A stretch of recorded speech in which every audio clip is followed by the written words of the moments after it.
Ninth और 10th में RBSC start कर रहे हैं, उसमें राजस्थान का इतिहास पहला अध्याय है।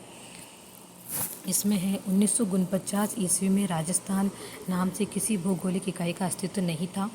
ऐसा माना जाता है कि 1800 ईस्वी में सर्वप्रथम जॉर्ज थॉमस ने इस भूभाग के लिए राजपूताना शब्द का प्रयोग किया था।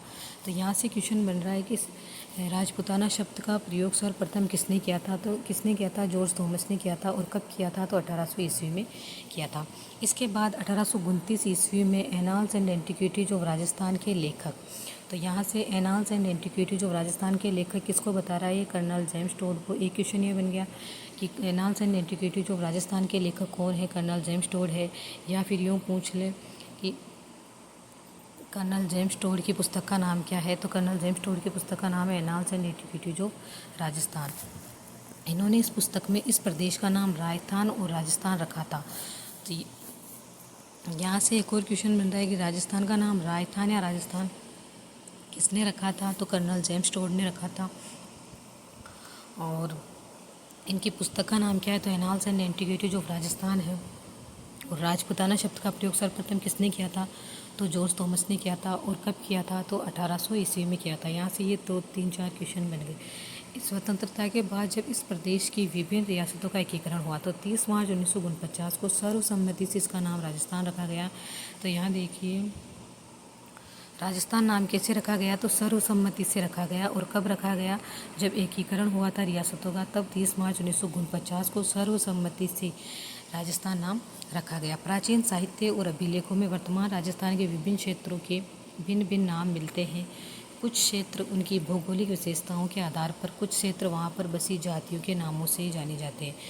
तो यहाँ ये कहना चाहता है कि जो वर्तमान में राजस्थान के विभिन्न मतलब क्षेत्र के भिन्न भिन्न नाम मिलते हैं, पुराने नाम मिलते हैं, जो कुछ तो उनकी भौगोलिक विशेषताओं के आधार पर रखे गए थे और कुछ वहाँ पर रहने वाली बसी जातियों के नाम से जाने जाते थे। राजस्थान के क्षेत्रों में प्राचीनतम नामों में राजस्थान के क्षेत्र में प्राचीनतम नामों में जिनका उल्लेख ऋग्वेद में भी आया है, उसमें है मरु, धन्व, जांगल, मत्स्य और सूरसेन आदि है।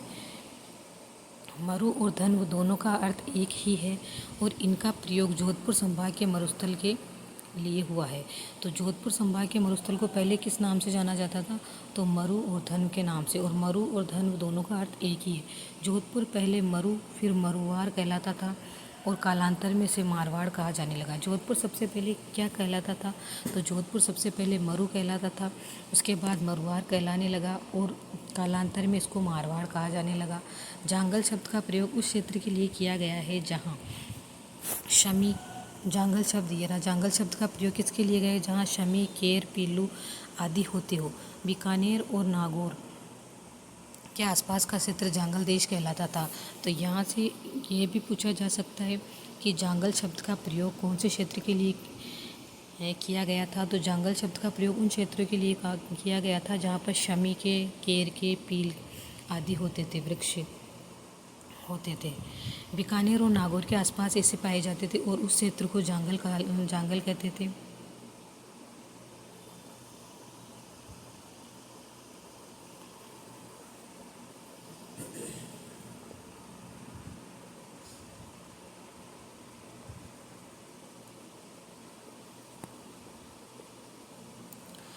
मत्स्य जिसका उल्लेख महाभारत में एक राज्य के रूप में हुआ है, वह जयपुर, अलवर, भरतपुर तक विस्तृत था। इसकी राजधानी विराटनगर थी, ये तो सबको ही पता है।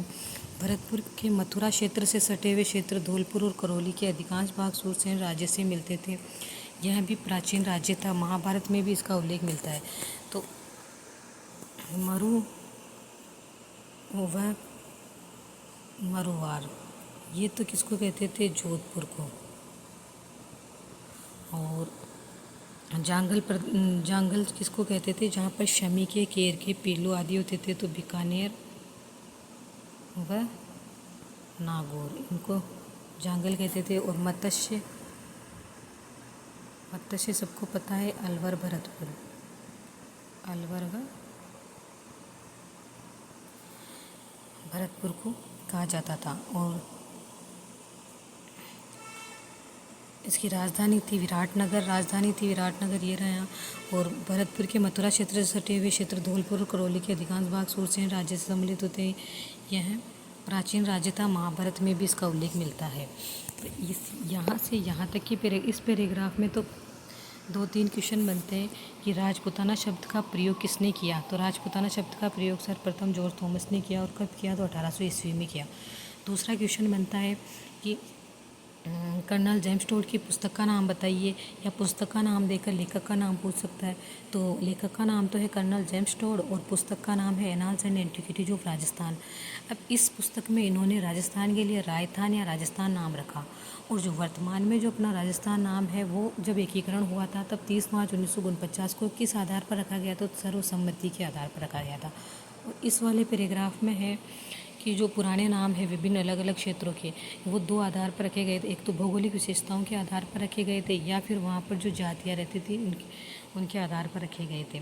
उसमें सबसे पहले था जोधपुर का मरु और धनु, इनको दोनों का अर्थ एक ही है। पहले जोधपुर को कहा जाता था ये, उसके बाद इसको पहले मरु, फिर मरुवार, और अब कालांतर में इसको मारवाड़ कहा जाने लगा। फिर है जांगल प्रदेश। जांगल शब्द का यहाँ से अच्छा क्वेश्चन ये है कि ये कौन से क्षेत्रों के लिए प्रयोग किया जाता था। तो यह जहाँ शमी, केर और पीलू, ये ध्यान रखने, जहाँ पर ये होते थे उस क्षेत्र के लिए जांगल शब्द प्रयोग किया गया था। और ये कहाँ पर पाए जाते थे, तो बीकानेर और नागौर के आसपास के क्षेत्र को, और इसी कारण यहाँ पर इसको जांगल देश कहलाता था ये। फिर आता है मत्स्य। मत्स्य का उल्लेख महाभारत में भी मिलता है, और जयपुर, अलवर और भरतपुर तक विस्तृत था। इसकी राजधानी विराटनगर थी, और भरतपुर के मथुरा क्षेत्र से सटे हुए क्षेत्र जैसे भरतपुर, ये धौलपुर व करौली के अधिकांश भाग सूरसेन राज्य में सम्मिलित थे। यह भी एक प्राचीन राज्य था। महाभारत में भी इसका उल्लेख है। इसके आगे का अपन नेक्स्ट वीडियो में देखेंगे। धन्यवाद।